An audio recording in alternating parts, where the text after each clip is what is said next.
I had a crisis event happen to me in our previous facility on an Easter Sunday. When I preached for the third time that day, was bone tired. Bone tired. Poured out myself. The singers, choir had done a cantata, and people had come to Christ. And I prayed, and I got through with the meeting. The other building had a platform with no steps. So it was my habit to just sit like this and let my feet dangle down on the edge of the platform. And I was like, right, it was just about this same angle with the middle aisle. And I'm just saying, so tired. I remember taking my knot on my tie and loosening it and saying, you know what, I'm just gonna chill. And Carol was playing just like Jamal's playing now, exactly. People praying, workers, deacons helping. And I was tired. I want to go home. Hadn't eaten all day. And then I look, and around the 1, 2, 3, 4, 5th row, there's a guy in the aisle around level with the 5th row. He had a cap, filthy cap, but he had it in his hand. And he was staring at me and looking at me. And I could tell by his eyes, like he wanted to know, could he come up here and talk to me? And I just looked at him a little closer. Man, the guy was disheveled, filthy looking, matted hair, a mess. He looked in his 50s. He actually was 31.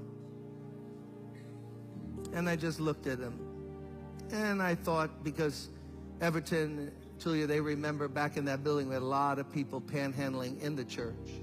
They would come in and ask for money, and we had procedures of what to do when people ask for money. So we don't want to build their habit and hand them money. They'll just go out and drink it. And I thought to myself, what a bummer, because I'm going to have to give money. I'm not even going to go through the procedures. I'm going to just give this guy some money. I had no wallet then. I had a money clip. So I waved him up, and he came. So I'm here. He got to about 5, 6 feet away from me. Whoa, whoa, whoa, whoa, whoa, whoa, whoa. Smell? No, a smell? You think you've smelled something? I'll match that smell with anything you've ever smelled in your life. A mixture of feces, urine, sweat, street, and alcohol. Stir gently and let it cook for a while, and that's what I smell. Nasty. I looked away to inhale, and I started questioning, what's your name, David? Okay, I'm a minister. Let me go through at least the procedures here. So, man, you look bad. I didn't know he was laying in his own urine right outside the side door on Park Place in that building. And he heard the music, and it drew him in. He was just sprawled, laying out there. So he's there. Oh, Lord. Where'd you sleep last night? Deserted truck. How come you're not in a shelter? Too dangerous. Almost got killed the last one I was in. Okay.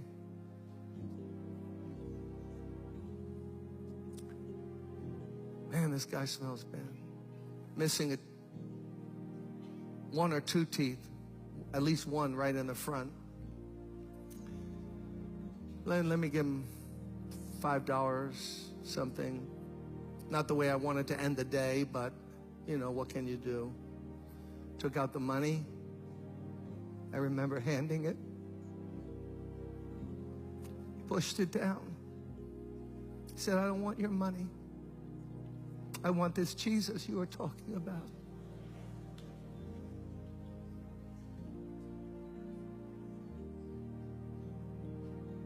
And at that moment, I forgot all about David, because I knew who was really in need of prayer. It was Jim Cymbala. It wasn't David. So I forgot him. I lifted my hands like I'm going to ask you to do in a moment. And I just said, God, please forgive me. What have I become? What kind of cheap two-bit preacher have I become? You sent somebody who's searching for you, and I want to give them a few dollars and get rid of them. Please help me. And God, that moment, baptized me with a love, with something, with grace. He saw how pitiful I was.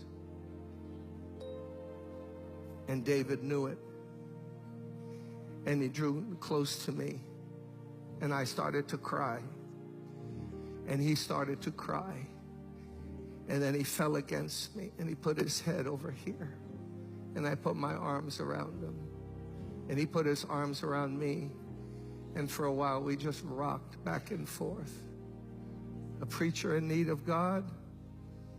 A guy from the street in need of God. I'm not sure who was needy, or might have been me. You know what God spoke to me that moment? And this is not trendy at all. Those of you who want to go to like church growth institutes, this is not what this church is about. God spoke to me and said, you see that smell?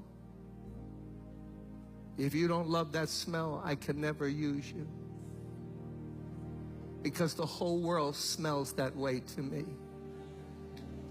All the stinking, filthy sin of mankind. I sent my son to die for that smell. So you're either going to embrace it and love people in my name, or I can't use you. I'll put you on the shelf. And if God is my witness, you can believe it or not, suddenly that smell became like the most beautiful lady's perfume you ever smelled in your life. It was just overwhelmed me. He was weeping, I was weeping. I led him to Christ. We prayed, we detoxed him for 4 or 5 days.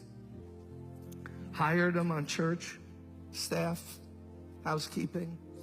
He spent Thanksgiving and Christmas at my house that year. My buddy got his teeth fixed, handsome guy. For that Christmas, all he had, he gave me a handkerchief. He wrapped it up in wrapping paper, gave me a white handkerchief. I kept it for years. It meant more to me than anything anyone could give me. You could have bought me a car. I would have said, keep your car. Give me that handkerchief. And what broke him and what broke me is God's love. Brothers and sisters, let's walk in love this year. Let's think about other people. Let's love other people. If they're different than us, think different than us, look different than us, smell different than us. I didn't grow up around that smell. I was blessed, fortunate, middle class, Polish, Ukrainian, middle class home. That wasn't my world. But it's God's world. And he wants to use all of us.